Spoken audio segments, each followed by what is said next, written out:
Love what you hear? Be sure to check us out on Patreon at patreon.com/finishthefight for exclusive episodes, insights, and even our D&D adventure.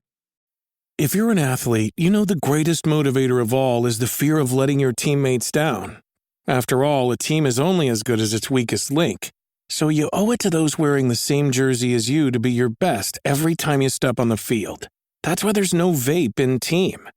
When you vape, you can expose your lungs to toxic chemicals that can damage your lungs.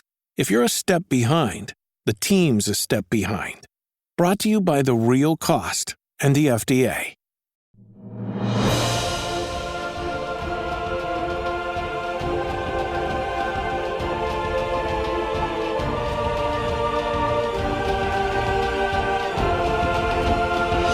Welcome back to Finish the Fight, a gaming podcast. Where we produce and develop the highest quality gaming research in podcast form. I am your host, Alex Kendall. And I am your host, Derek Baker. And today we're covering a little bit of an unappreciated gem. This is coming from the same studio that did Sly Cooper. It is such a fun, superhero-esque style game that I really enjoyed for the PS3. And of course, we're going to be talking about Infamous. Yeah, this is one of those games now that I think has kind of gotten lost with Sony having so many great exclusive releases. This game, now it's almost been 10 years since its last release. So we're not really thinking about this in the same stratosphere as some of the more current things like God of War. Of course, Spider-Man just came out. But this is definitely an underrated one that I'm excited to talk about. Absolutely. So let's get to it. Infamous is an action-adventure video game developed by Sucker Punch Productions and published by Sony Computer Entertainment for the PlayStation 3. The game was released in May of 2009. In Infamous, the player controls the protagonist Cole McGrath, a bike messenger caught in the center of an explosion that devastates several city blocks of the fictional Empire City. The explosion sends the city into chaos, while Cole finds himself with new electricity-based superpowers. Though the game's story follows Cole using his new abilities to restore some semblance of order to Empire City, the player is given several opportunities to use these powers for good or evil purposes in the game's karma system. These choices ultimately affect character growth, the reaction of the city's populace towards Cole, and finer elements of gameplay and the story. Sucker Punch developed Infamous as a change of pace from their earlier Sly Cooper series of stealth-paced games, and used a similar comic book-inspired origin story to help the player become more connected with Cole. The game's pacing in the introduction of new superpowers and ease of movement about the city by unconventional means were critical factors during development. The desolate urban atmosphere was inspired by comics such as DMZ, great comic, and Batman No Man's Land, also another good one. Amon Tobin was among the artists that helped to compile its soundtrack, which aimed to reflect the environment.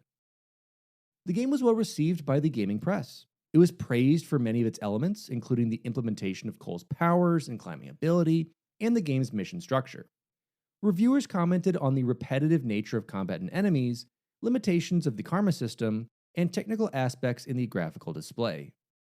Infamous was compared to and contrasted with Prototype, a video game released the following month which had many elements similar to Infamous.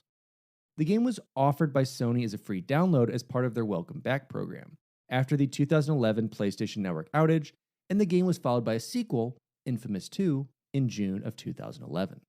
Sucker Punch Productions was founded in October 1997 by Brian Fleming, Chris Zimmerman, Bruce Oberg, Daryl Plank, Tom Saxton, and Kathy Saxton, who first met while they worked at Microsoft. Zimmerman was disenchanted with his career in Microsoft and wanted to do something different. He approached coworkers Fleming and Oberg and shared his idea about starting a video game company. The brand name was created from one of several names the team had unsuccessfully proposed as project codenames at Microsoft. Zimmerman shared the name options with his wife to get her opinion, and she advised the team not to use Sucker Punch as the studio's name. The team went against her advice since the target audience for video games at that time was mostly young men, a group which the name Sucker Punch would resonate with. After the establishment of the studio, the team began working on their first game, Seeing the release of games like Oddworld, Abe's Odyssey on PlayStation, the team felt they lacked the necessary skills and experience to compete with them. Instead, the team decided to develop their new game for Nintendo 64, codenamed Puzzle Factory. This first game was inspired by a computer game called The Incredible Machine and was to feature 3D visuals, but the plan was scrapped. Two of the founders, Tom and Kathy Saxton, left Sucker Punch Productions in 1998. After purchasing a development kit from Nintendo, the founders began self-funding a platform game named Sprocket. The team pitched the game to publishers when it was halfway through production, as they thought this path would pose less risk. Activision and Acclaim Entertainment were among the approached parties, but most of them were not interested. They also pitched it to Sony, the manufacturers of the PlayStation series of consoles, which declined since Sprocket was made for the Nintendo 64, one of PlayStation's competitors. THQ nearly agreed to publish the game, but that deal fell apart several weeks before E3 1999. EA once offered to sign a deal with Sucker Punch for a PS2 title, though it would have required the company to cancel Sprocket. While the founders were pitching the project, development of the game progressed smoothly. A total of 17 people worked on the game. Sprocket's production was nearly complete when Ubisoft agreed to publish the game after seeing positive press reaction to it. The project, which was later renamed Rocket Robot on Wheels following a trademark dispute, received generally positive reviews when it was released in 1999. However, it was not commercially successful, with Fleming describing the audience response as tepid. Following the critical success of Rocket, Sucker Punch developed another character action game. The project, titled Sly Cooper and the Thievius Raccoonus, stars a raccoon thief as its protagonist. According to Fleming, the sight gag of a raccoon putting on a mask somehow seemed super funny to us. Learning from the frustrating process of pitching Rocket to publishers, Sucker Punch decided to approach a publisher first. Fleming observed that the most successful platform games at that time were the ones released by console manufacturers. The team approached Sony, who agreed to publish the game for the PS2. Working with Sony allowed the team to streamline its development goals since they were developing the game for one platform. As the game was developed for young players, the team initially worried about Cooper being a thief and if that would enforce a message to young players that stealing was acceptable. The writers remedied this by introducing Sly as a master thief who only steals from other thieves. Thievius Raccoonus are Latin-style words invented by the team. Development of the game lasted for 3 years, during which time Plank departed the team. Creative director Nate Fox described the launch of Sly Cooper as a tense experience for the team, as Sucker Punch was an unproven studio at that time, and they were unsure about whether the market would be interested in such a wacko game. Sly Cooper and the Thievius Raccoonus was released in 2002 and was both a commercial and critical success, selling about 1 million copies, well surpassing the studio's expectations. Thievius Raccoonus' success enabled the studio to pursue a sequel. Fleming said that the sequel was about Sly and his companions collaborating with each other to pull off strings of big heists, while Fox said that it was inspired by Hollywood heist films. To help differentiate the game from Thievius Raccoonus, the sequel features improved gameplay and artificial intelligence, a larger cast of characters, and more open levels. Sly 2: Band of Thieves was released in 2004 to generally positive reviews. It was followed by a sequel, Sly 3: Honor Among Thieves, though its development was rushed. The team only had 11.5 months to complete its production. Despite this, the game received generally positive reviews when it was released in 2005. Sly 3 was the last game in the Sly Cooper series developed by Sucker Punch. The success of the Sly Cooper franchise elevated Sucker Punch's stature as a development studio, although they wanted to work on something new in order to stay relevant. The studio pitched 4 projects to Sony, including a project named Nasty Little Things, in which the player character would summon little creatures from their tattoos and go on adventures with them, and a project named Uncharted, in which the player character must survive on an island filled with dinosaurs. Sony ultimately greenlighted True Hero, in which the player must make different decisions as a superhero. True Hero would ultimately become Infamous. Now, as we know, Infamous was developed by Sucker Punch Productions, with a team of 60 people working for about 3 years. Though they could have opted to request the necessary funds from Sony to increase the team's size and finish the game in 2 years, producer Brian Fleming noted that Sucker Punch's iteration-based development approach worked better with a smaller team. Infamous came during the end of the development for Sly 3: Honor Among Thieves as the team began to look towards their next game. After spending the last 6 years on the same stealth game genre with the Sly Cooper games, they wanted to make something that was more brazen and loud. However, as fans of the comic book motif, they decided to develop it in the direction of a superhero game, working with the idea of an origin story that would allow the player to experience the growth of the character. Fleming stated that with this slower development time, they knew they needed to develop the game for the PlayStation 3 and that the work needed to complement their previous game, akin to how Shigeru Miyamoto's The Legend of Zelda series contrasted his earlier Mario series. They also sought a project that would allow them to become familiar with the new PlayStation 3 hardware, but had enough commonalities to allow them to bring their previous work on the Sly Cooper series forward. Director Nate Fox stated that much of the inspiration of the superhero story came from 2 DC Comics series, DMZ and Batman No Man's Land. Both center on a city after a large disaster. The series also inspired the crafting of the game's grim take on the superhero genre. Fox further stated that the film Batman Begins was an inspiration for the game. However, any correlation to DC Comics' Static Shock was unintentional. Fox considered his own personal involvement in the Seattle WTO riots of 1999 as influencing the reflection of spending time in a lawless place within the game. Grand Theft Auto 3 was also stated as an influence, in that the team could easily see themselves as superheroes in the open world of Liberty City. Similarly, Spider-Man 2 was used as a model to demonstrate what it would be like to move about the city and answer random requests for help alongside regular missions. They had toyed around with a version of the game that they compared to a superhero version of Animal Crossing, and alongside superhero work, the hero would have an alter ego of property developer to meet the citizens' more common needs, but dropped this and focused solely on superhero activities after about 6 months of work. The character of Cole was created to be a kind of an everyman so that players could then get into the headspace of what it would be like to be a real human being who has been granted these exceptional abilities. The team also avoided giving Cole an alter ego or outfitting him with a costume, as it would not have reasonably fit in with the character or the game's story. The story and cutscene animations were created in-house. The plot was originally written by Fox, who had also written most of the Sly Cooper stories, and reviewed by Fleming. As they continued to develop the game, they rewrote pieces of the story to reflect changes in the game, making sure that the story remained enjoyable. As the game became more complex, they brought in Bill Harms, a published comic book author who had previously written for Supreme Commander and other video games.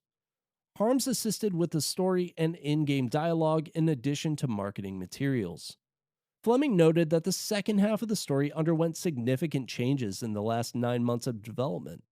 For example, when voice actor Caleb Moody voiced the lines for Zeke, he ad-libbed additional lines that the team found to be enjoyable, and they reworked the story to incorporate them. The cutscenes were created in a similar format to the comics that the game was influenced by and used to further extend the atmosphere of the superhero motif. The cutscenes were created by taking 2D art created in Coral Painter and Adobe Photoshop and placing them into artificial 3D stages built in Adobe After Effects to create a pseudo 3D effect that allowed them to play with camera placement and effects and addition of organic elements such as dust clouds and ink spots. Darren Bridges, a developer for Sucker Punch, noted that they wanted to make Infamous about becoming a modern-day superhero, stressing the word becoming as the key motivator to show the growth of Cole from a simple bike messenger to someone with godlike powers.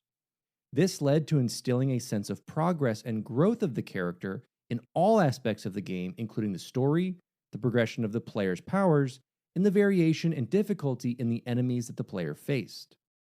The team initially brainstormed on what powers that the lead character had, but selected electricity-based powers for two primary reasons. First, the power translated well to a video game context, as it would be easy to conceptualize the aspects of electrical-based powers in terms of video game concepts such as ranged combat. Secondly, electrical-based powers could then be tied to the city that the player would explore, requiring the player to use the city's electricity as fuel and thus developing a real relationship with the city.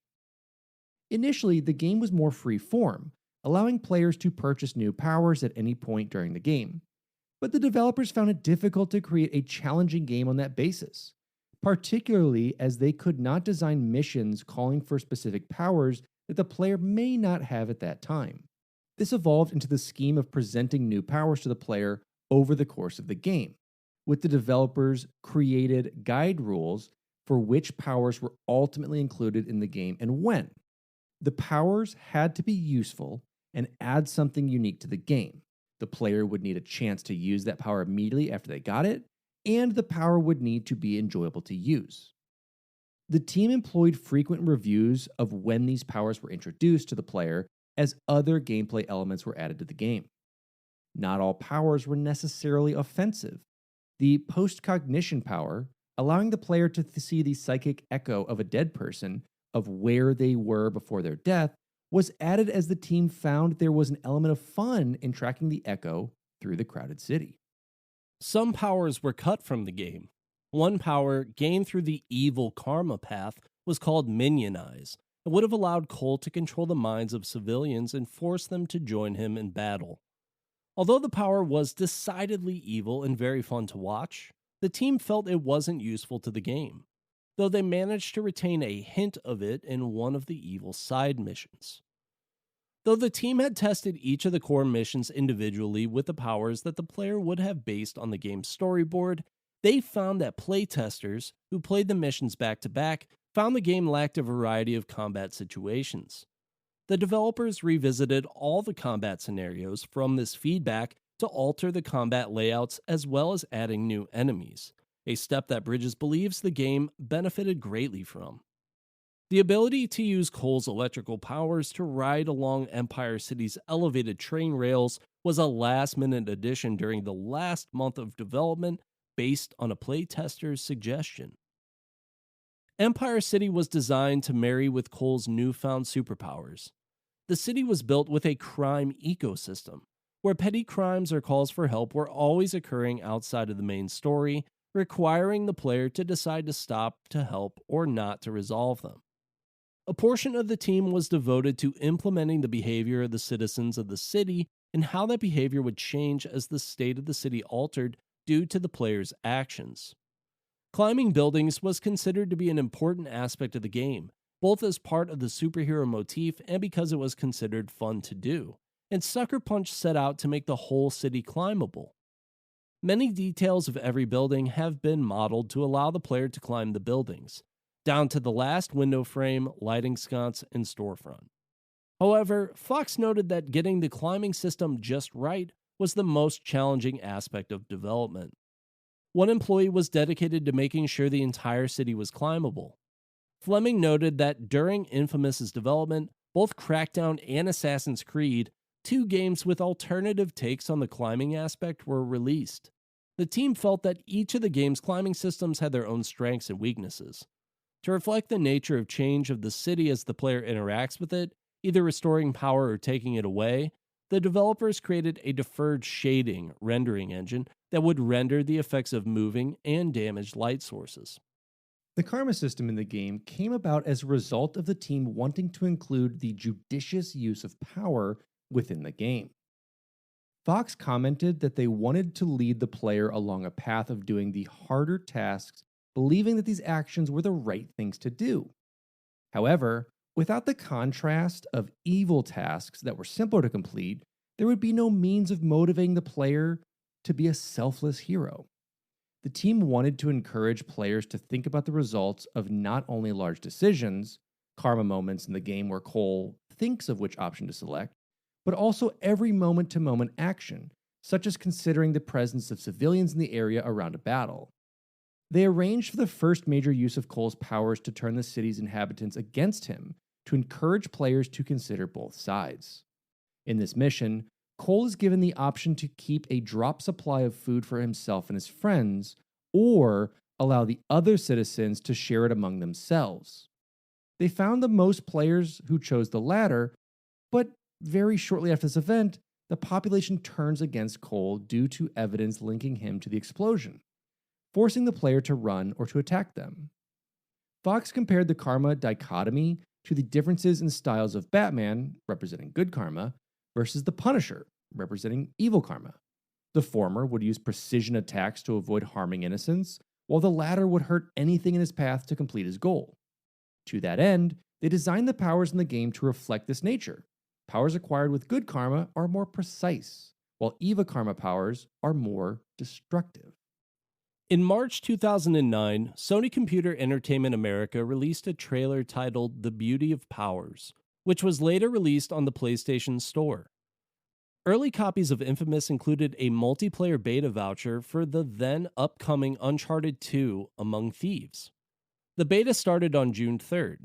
Anyone who pre-ordered Infamous from GameStop received an exclusive code for the Gigawatt Blade's power, and those who pre-ordered from Amazon received a special Reaper costume for PlayStation Home, while those who downloaded the Infamous demo from the PlayStation Store and beat it received a Cole costume for PlayStation Home on June 18, 2009.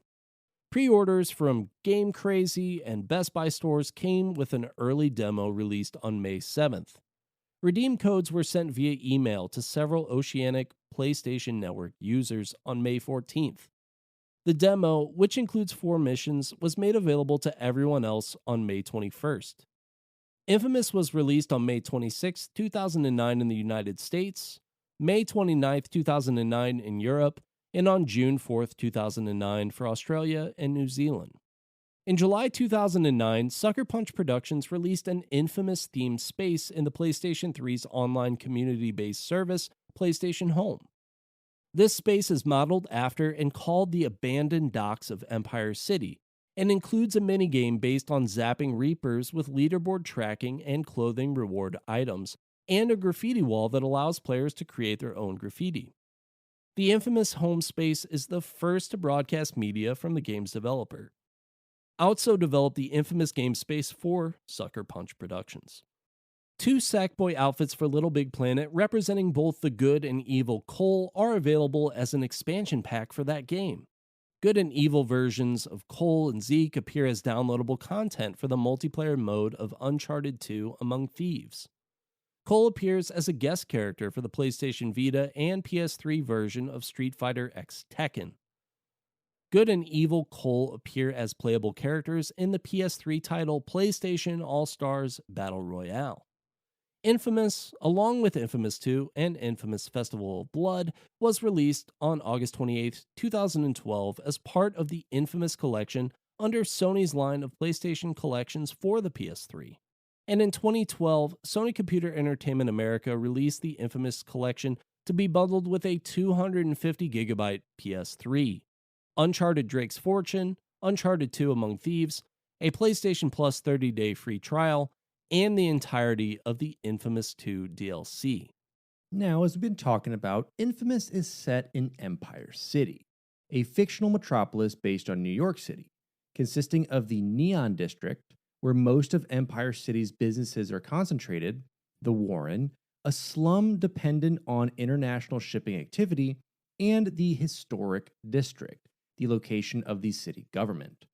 Each district has an elevated train system and a separate power grid. The game's premise is built around the partial destruction of the Historic District by a mysterious explosion, followed by a viral epidemic that forces federal authorities to seal the only bridge leading to the mainland. A rise in violent crime overwhelms the police, resulting in societal collapse. As far as the characters, we have the protagonist, Cole McGrath, a bike courier accused of triggering the explosion, which leaves him with the ability to absorb and project electricity. His closest friend, Zeke Jedediah Dunbar, allows Cole to hide on his rooftop, despite his envy of the former's powers. Trish Daly, Cole's girlfriend, abandons him out of anger over the death of her sister Amy, while most of Empire City's residents view him as a terrorist. While attempting to escape the city with Zeke, Cole is contacted by FBI agent Moya Jones, who offers to clear his name if he helps her find her husband, fellow agent John White. White vanished while investigating a group known as the First Sons, believed to be responsible for orchestrating the explosion. While working to restore order in the Neon District, Cole encounters Sasha, a former member of the First Sons who, like Cole, is a conduit, an individual given powers by the First Sons. Using her ability to control the minds of others via a tar-like substance, she has formed a gang known as the Reapers. Meanwhile, the Warren has been overrun by the Dustmen, an army of homeless militants led by Alden Tate, the original leader of the First Sons, who possesses telekinesis. Kessler, the true antagonist of the game, is a shadowy figure who controls the First Sons and takes an obsessive interest in Cole and his powers. While the basic story of Infamous remains unchanged whether the player opts for the good or evil karma path, some story elements change depending on Cole's choices.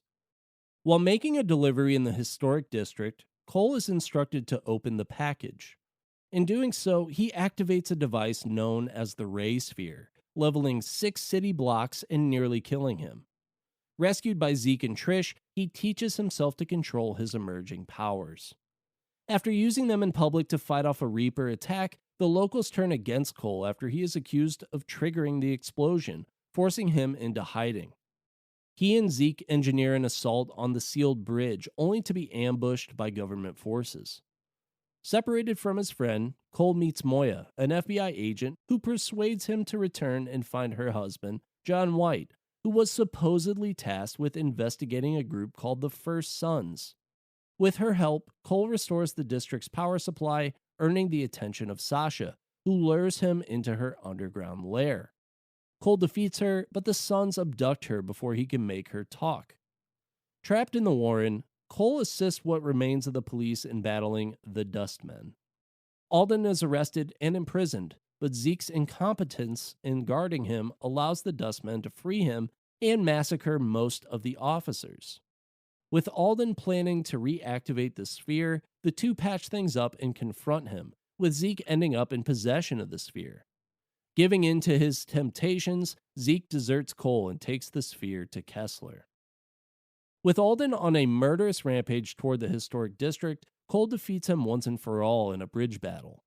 Before jumping in the water, Alden reveals that Kessler exiled him from the First Sons.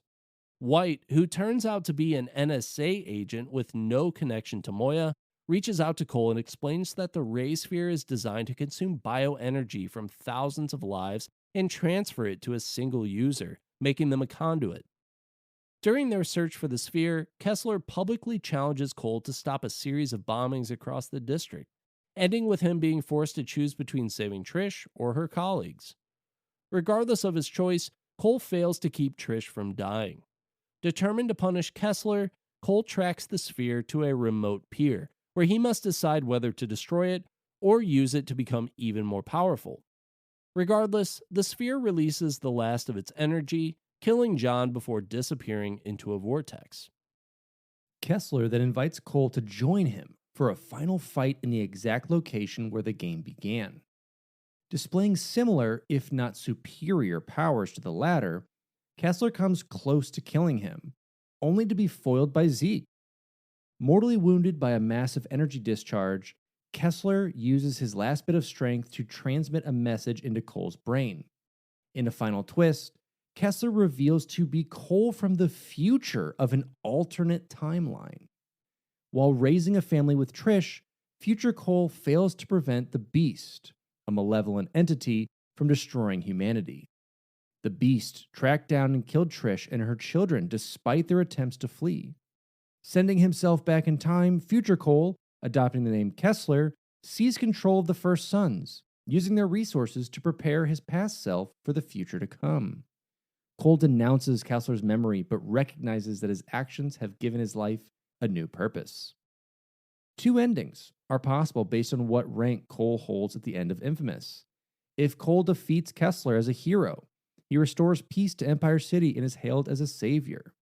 Nevertheless, his estrangement from Zeke and Moya, coupled with his responsibilities of heroism, leads him to realize that he will always be alone.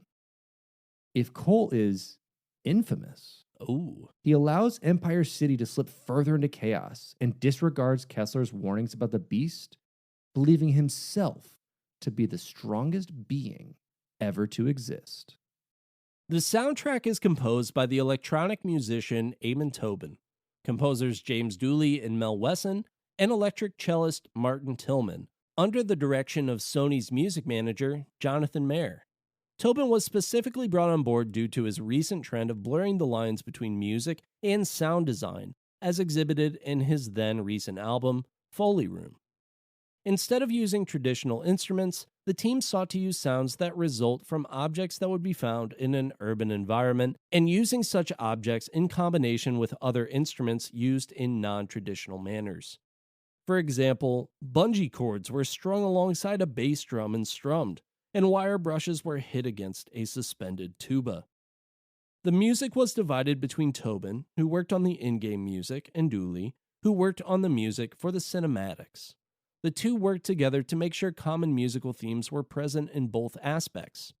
Tillman was brought in late to the process to add the cello sounds, but the group was so impressed with his work that they remixed already completed pieces to incorporate his contribution further. Manchester Music Group, working for a nuclear-free city, were commissioned by Sony to produce a song for the game. The song was penned Silent Melody and was used in one of the game's promotional trailers. The soundtrack was released for digital download from the iTunes Store in May 2009. When it comes to DLC, on December 10th, 2010, the Gigawatt Blade, which had previously been available only as a pre-order incentive, was made available on the North American PlayStation Store as a free download.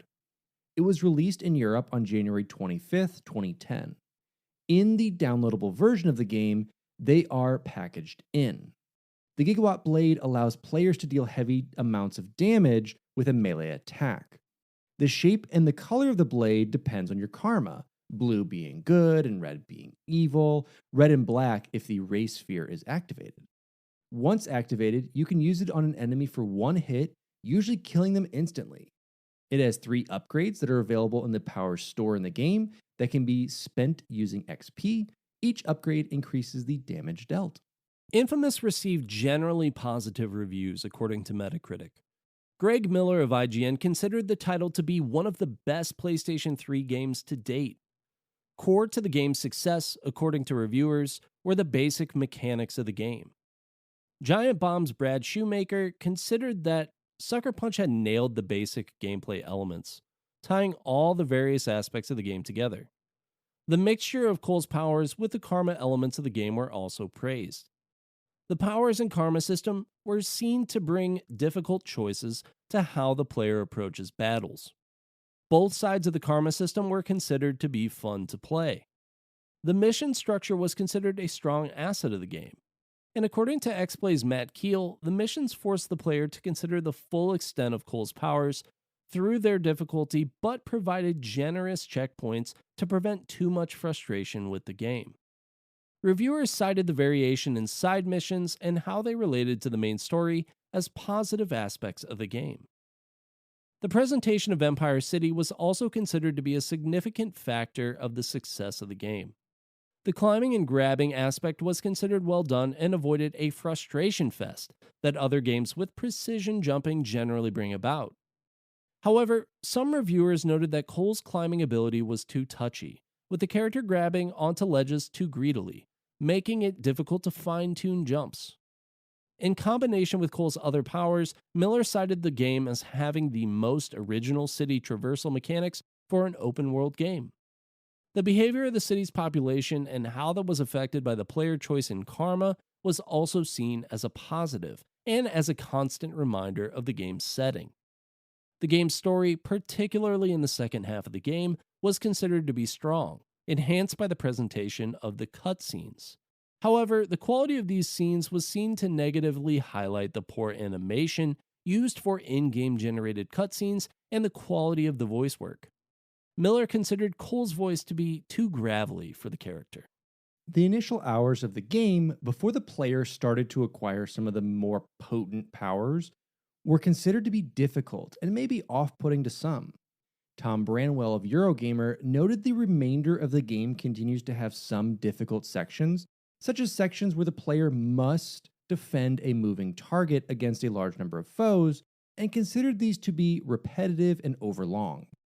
Bramwell further commented that the electrical powers in the game are simply electricity-based reimaginings of standard video game weapon archetypes, such as shotguns and sniper rifles, and with this awareness, leaves the difficulty of the game up to the enemy placement during encounters. The game is also considered to be rougher on the edges in technical execution, with the lack of anti-aliasing and occasional pop-in rendering, as well as drops in frame rates when there was a significant amount of action on the screen.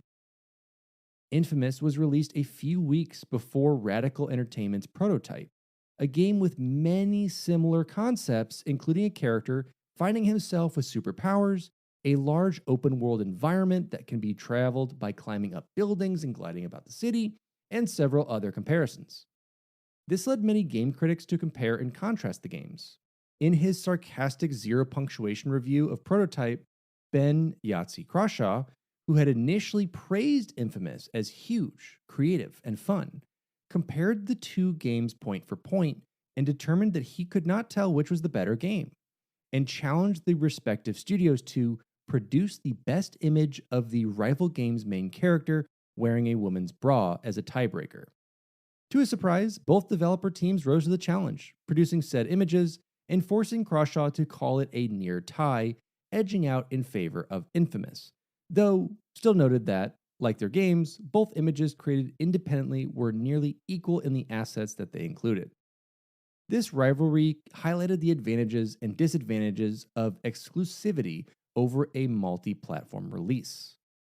Gaming analyst Jesse DeVinch had this to say with, quote, "Due to near identical gameplay and quality scores, the Infamous versus Prototype case study presents interesting data to publishers when considering the sales bump a title could receive by choosing exclusivity over a multi-platform release." And just so everyone knows, with both Infamous and Prototype, Prototype was an Xbox game and Infamous was a PlayStation game. So both of those respectively being on the two different consoles. Infamous was released at the end of May, and the game sold 175,900 copies in the US on its opening week. Recorded in May 2009 sales according to the NPD Group, and sold 192,700 copies in the US over the month of June 2009, the 10th highest selling game that month. In June 2010, Game Informer stated Infamous sold nearly 2 million copies. IGN awarded Infamous Best Story and Game of the Year and Best Acting at the 2009 Golden Game Awards. Infamous was also nominated for 4 other Golden Game Awards, including Best PS3 Game, Best Graphics, Best Independent Game, and Studio of the Year. On September 4th, 2010, Infamous was ranked 5th in the top 25 PlayStation 3 games for IGN, stating that when Infamous was released on PS3 in the spring of 2009, it quickly became clear that this was unlike any sandbox game anyone had ever played. And I think that did live up to it at the time. I mean, this was a very interesting take on a game. Yes, we've had origin stories before. Yes, we've had a lot of characters with electric powers. But taking it in the hands of a player and be able to make those decisions that, you know, quote unquote, a hero would have to make. Like, do I take the easy way out, which is technically kind of evil? Or do I put, the world on my shoulders? Am I Atlas taking this on? Sisyphus rolling that hill up the rock? Am I trying to do this in the hardest way possible, but on the good path? So I think it was a very interesting game to come out. And it's always funny when you see like 2 games come out at the same time that are basically the same game, but different. Yeah. And we've had a lot of those kind of come out with that. Yeah. So that is interesting to talk with that. So let's jump into it, Derek. As always, let's let the people know, what do we think of the game and why do we choose it? Hey, it's Kaylee Cuoco for Priceline. Ready to go to your happy place for a happy price? Well, why didn't you say so? Just download the Priceline app right now and save up to 60% on hotels. So whether it's Cousin Kevin's Kazoo concert in Kansas City, go Kevin, or Becky's Bachelorette Bash in Bermuda, you never have to miss a trip ever again. So download the Priceline app today. Your savings are waiting. Go to your happy place for a happy price. Go to your happy price, Priceline. Yeah, I think that this is an interesting time in the video game console wars where you have not only two games coming out at the same time that are really similar, but you also have them on the competing consoles. And so that just creates this natural narrative of this is this game, this is their version of this game. And in reality, they're doing their own things. They're trying to make their own vision work within these video game worlds. And I think what's really cool about Infamous is that, like you were saying, there's these choices in the game, right? Where are you going to be the good guy who does things the hard way, tries to save as many people as they can and make good choices, or are you going to take the easy kind of selfish way out? I think that that's sort of like an era of gaming that was really popular when this came out, where we were trying to get more into games that had that choice. And we've talked about it in the past where sometimes it doesn't feel like a true choice because the end result isn't really impacted by anything all that much. This one is one where it really is a true choice. Now, what I think is particularly interesting about this is that they set out to do a superhero origin type game. And I think now we've all had the Marvel fatigue. We've seen enough of the superhero stuff. That's maybe the last thing in the world that anybody would want right now. Like, we've done the superhero thing. Like, Spider-Man 2 is probably the exception to that. But for the most part, people are like sick of superhero content. Now, Infamous coming out when it did, I think that we had origin stories in video games where, yeah, it's like, oh, who am I? I'm a nobody. Now I'm a somebody, and I need to rise up to the occasion. I don't think we're strangers to that sort of thing. But I think for the most part, like actually getting these superpowers and being like crazy overpowered compared to everybody else was sort of unique to Infamous versus those other things. So I think that just starting out with that, I think that that was a really interesting choice. What about you? Well, yes, I like that option of it where it is the gritty realism of like, this is kind of how superheroes would kind of come to be. Like, we wouldn't just have these people who would automatically get the praise of everyone of New York for saving them, for doing this stuff, for being these celebrities. And I love the idea of like, they're not really superheroes, they're conduits. They're ones who have been able to like absorb all of this energy and develop those powers, whether it's like the tar-like powers, the telekinesis, like all these different powers these characters have into it. I love that idea of just how those powers came about. And it's such an interesting way to portray superhero powers instead of just, I fell into a vat. Yeah. Or I fell into, a work accident, which is 95% of them. And so it's like, be able to take that same idea of the work accident, but it's like, this was just a bike messenger. The dude's trying to like make it in New York City, trying to make it by, and it's just like, hey, open it. Opens it up and sets it off and gets framed. I assume probably trying to kill the messenger, literally in that same sense of it. Sure. But survives it. And then they kind of, as the bad guys, take it and spin it and be like, he's the one who set it off. That's him. He's the one who did this. And that's why I love how the story builds of like having the main antagonist like fetishize him and be like, how do you survive? I want to know your powers. I want to know you. And I like that idea of it. And then it, kind of turning out to be you in that same way of like this whole thing that builds into it is such a cool multiverse-esque, Days of Future Past type thing where you can go back and see how that changes and try and do it. And it's like, do you listen to yourself? Or are you like, nope, I'm just going to be a god. And I love the way that you're able to build that into the story. Yeah. Yeah, definitely. I think that that's a really cool thing. And you could see the influence of comic books and the way that they just influenced this entire game, and the way that the developers really took that stuff seriously. I mean, that mission with Trish, where you can save Trish or Trish's colleagues, but you can't save both, is a classic Joker type of false choice. And then the fact that you could pick Trish and then Trish dies anyway. Like, that is a very, very classic Joker Batman story scenario, DC Comics story scenario, darker comics type of thing. I think in Marvel, they don't do stuff like that quite the same way. So you could, I just think, feel a little bit more of the grittiness that they were really going for in Infamous, especially with like the darker, like this is supposed to be like Gotham, not New York City. In the Marvel stuff, you know, you're not Spider-Man, you're Batman, who sometimes takes things a little bit too far in the spirit of, you know, winning. And the Punisher, as an example, I thought that was kind of interesting, that it was like chaos essentially within that. I mean, it's funny, all this dark element stuff that comes into play exists, but really the Marvel counterpart for this character would be like Electro in the Marvel universe, where you have these electric powers. You know, obviously you see the bad version of him. You have the opportunity to be the good guy, the Static Shock, the, you know, whatever you want to be with the electrical powers. So I think that was really neat. One of the games that didn't get mentioned as a game that came out before this, that I think, even if it didn't negatively maybe change the perception of Infamous itself, I think that just from a marketing standpoint, if you were to look at the covers of these games or look at trailers, it's like electrical powers.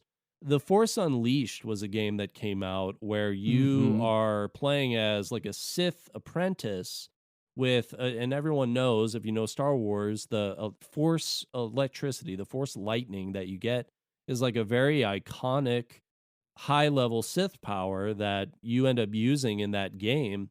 And so to see a guy, the sort of dark aesthetic, he's got the electricity powers, it's like, well, this game, you know, that came out already a little bit before that.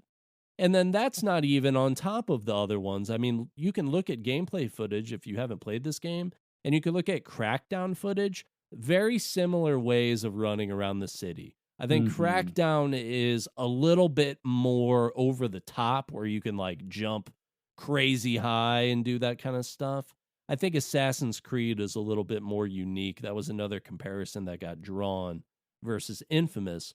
But I think that there were a lot of similarities within this game, you know, and then you have Prototype on top of that. That makes a game like this really difficult, I think, to find mainstream success, which it was still, I think, able to do. But I also understand where this game kind of fizzled out with some of those ideas, while being really, really cool, I think, if you actually play Infamous, not necessarily being big draws for people that were on the fence about getting it.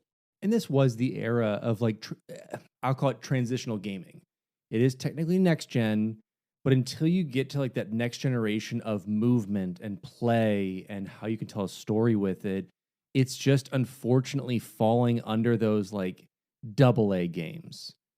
And it was so much fun. The movement was great. The gliding along, like basically like the, you know, upper subway rails that you had, the rail system was such a cool way to do it. And to use these powers and to like pull power from the city to kind of replenish yours was such a smart, unique way of doing it. And I like that they had so much playtesting built in of like, hey, let's let you buy whatever powers you want whenever. Well, that makes telling the story and like needing to have specific powers in certain instances kind of improbable. And it would just be so like, it takes you out of the element in video games when it's like, you can't do this yet because you haven't unlocked XYZ. And it's just like, oh, okay, let me grind for a bit, I guess, and then I'll unlock that. Then I can do the story mission. And so that's just not fun. And so I love that the idea of it, and the idea of like, hey, you're discovering this as your character is, because they're brand new to this. They just got these powers, so they're developing them. They're trying it out. They're testing features, see what they can do. And so I think it's so cool to see you and your character evolve with that in this origin story versus a lot of the other ones that we've seen in the earlier Spider-Man games, this other stuff that we already know this character. Here's a brand new one we don't know that you're going to kind of mold and shape based on the choices that you want them to do. And I think that's such a good mixture, especially in this era of choice-based games. We're starting to get a lot more Dragon Age, into Mass Effect, into a lot more of these other choice-driven games. And this is kind of in that culmination of the start of it, where yes, there is some stuff that influences it. Some of it is going to kind of go no matter what to keep, because it's so hard to do branching paths this early on. But it is so cool to see how this built up into later games, taking the same idea and kind of running with it. Yeah, definitely. And, with the games like Spider-Man, with those characters that are already established, the lines that they're not willing to cross. So when you get into those missions, there's one option. There's not any sort of choice. It would be great I haven't played Spider-Man 2 yet, so of course I say that not knowing what happens in that game, but it would be great to have those sort of things happen within a Spider-Man game where it's like, did you save this character? Do you have the Gwen Stacy moment where it's someone dies because you messed up in a mission or something like that, or you made a different choice in a mission? I think that those options exist for video games and for established characters, but I also think that while we had that era of choice-based gaming, there was also a huge buildup of overall narrative gaming, where it's we want to tell a big story. We want to do a trilogy of games. We want the entire path of everything to exist the way that we want it to, and it'll pay off for people, but you don't get a lot of freedom within it. Think about it as a really in-depth film. And that's where I think a lot of the, rumor mill started about we're going to get this as a movie or whatever. Sure. Infamous, though, not caring about those things and saying, hey, we still want you to build your own narrative within this. I think they did such a great job just thinking about the actual perspective. What would happen real life right now, real world? One of us became a superhero. What kind of things would really happen? What would it be like walking around in a city where people aren't just like, oh, hey, Spider-Man, it's great to see you?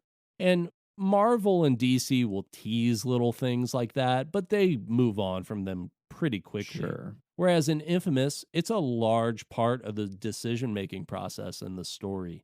And I think that that's where it's really rewarding, and we talk about Crackdown, of course. I think it's more of a arcadey style game, so I don't think you could really take any of that narrative seriously. When you think about Assassin's Creed, there's really, especially in that first one, a good guys, bad guys scenario.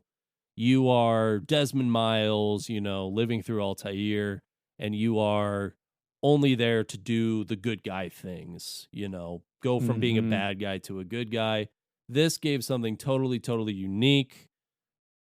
Sad that this series hasn't had another release. I mean, I don't know if this game, without some massive revamps, could be successful today, but I think that the mentality they had going into this definitely could be. And of course, we've had a ton of great PS exclusives by this studio. They did Ghost of Tsushima, so it's not like they totally disappeared. Would love to see them do more. 8 out of 10 for me. What about you? Yeah, I think that's exactly it. Whether we get some spiritual successor or just the idea of bringing back a mixture of the arcadey, fun fight styles of games with this, with a cool story that builds into it, with a unique story. Yes, origin story's been done to death, but I like the idea of like, hey, this was never meant to truly happen. This was more so for this to be, and heroes don't exist in this world. It's a regular world. This is not a real thing. This is the first time it's ever occurred, and it's just such a cool way of telling it. So yeah, I really enjoyed this game when I played it. Still have it on my PlayStation. Love to play it. If I had to give it a rating, I would give it the joy of taking out like a nice sheet of cookies. It fills that aroma up. Delicious. I don't know if that doesn't happen in the game, but this is just I want cookies right now. So we're gonna take that. Take it in. Take that sensation in. I like it. Divide it by the terrible feeling of, you know, when you unplug something from the wall and it's still in the socket a little bit and you actually wrap your finger around to touch the little sockety part guy. No. You get that little shock with it. I don't. Because that's how I would probably get my electric powers. That's probably the only time I'd ever like really get into electricity. But then add in the taste of the cookies later, because that's going to overshadow you accidentally like taking and unplugging a thing you weren't supposed to. Out of 10. Yeah. How do you unplug things that you're shocking yourself so much? I don't think I've shocked myself since I was a child. Okay, well, congrats. But so, no, it's on accident. It's like, you know, you're pulling it. It's kind of tough to get out. Maybe it's like one of those newer plugs. And like, I don't know, I did it on accident. Well, no, hypothetically, you could do it on accident. I don't know who did it, but hypothetically, it could happen to anyone ever. And it could happen. It could happen. It could. It shouldn't, but it could. Research for this episode was done by Alex Kindle and Derek Baker. The intro and outro music for this episode was given to us by our friend Evan Barr, and our lovely artwork was provided by Aaron Shattuck. Beautiful, lovely people, as well as the people over on our Patreon. As you can check us out on patreon.com/finishthefight. We've got some cool physical and digital rewards over there. Want to thank a few select members with Snide T-Bird, Nick Hyman, and Anthony Gooch. Thank you so much for your support.